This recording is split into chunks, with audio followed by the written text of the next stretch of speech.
नमस्कार दोस्तों, आप देख रहे हैं खेसारी भोजपुरिया और स्वागत है आपके अपने इस यूट्यूब चैनल में। दोस्तों बता दें कि चैनल पर पहली बार आए हैं तो चैनल को सब्सक्राइब करो और बेल आइकन को प्रेस कर दीजिए ताकि समय समय पर वीडियो का नोटिफिकेशन आप सभी के पास जाता रहे, क्योंकि इस चैनल पर खासकर खेसारी लाल यादव से जुड़ी हर एक न्यूज, हर एक अपडेट सबसे पहले आपको दिया जाता है।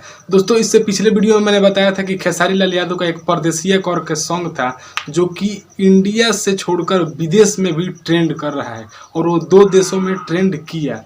लेकिन आपको और एक खुशी की बात बता रहा हूं कि वो 2 देश को छोड़कर और तीसरे देश में भी ट्रेंड करने लगा है। तो उसी टॉपिक पे इस वीडियो में बात करेंगे।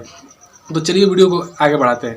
दोस्तों बता दें कि इससे पहले जो बताया था जो कि 2 देशों में ट्रेंड कर रहा था, जिसमें पहला देश था यूएई, जिसमें वो मतलब कि 16 नंबर पर था शायद, और कतर में जो ट्रेंड कर रहा था वो 14 नंबर पर था। और इसके अलावा भी एक तीसरे देश में वो ट्रेंड कर रहा है जिस देश का नाम है नेपाल। जी हाँ दोस्तों, आपको बता दें कि खेसारी लाल यादव का गाना परदेसिया अब नेपाल में भी ट्रेंड कर रहा है और नेपाल में ये 21 नंबर ट्रेंडिंग पर है। और आपको बता दें कि इंडिया में भी खेसारी लाल यादव का एक और गाना था जो कि ट्रेंड कर रहा है लगभग 3 हफ्ते से, जिसका टाइटल था इंसान खिलौना हो गए। और आपको बताए थे कि ये इंडिया में 6 नंबर ट्रेंडिंग पर चल रहा है। तो आप देख ही रहे हैं कि कितना धमाल धमाल सॉन्ग आ रहा है और कैसे हिट मशीन ट्रेंड कर रहे हैं। और इससे पहले भी आपसे मैंने बताया था कि अब इनकी मतलब ट्रेंड करना आदत नहीं बल्कि मजबूरी बन चुकी है। तो आपका इस वीडियो में मतलब इसके बारे में क्या कहना है कमेंट बॉक्स में ज़रूर बताइएगा।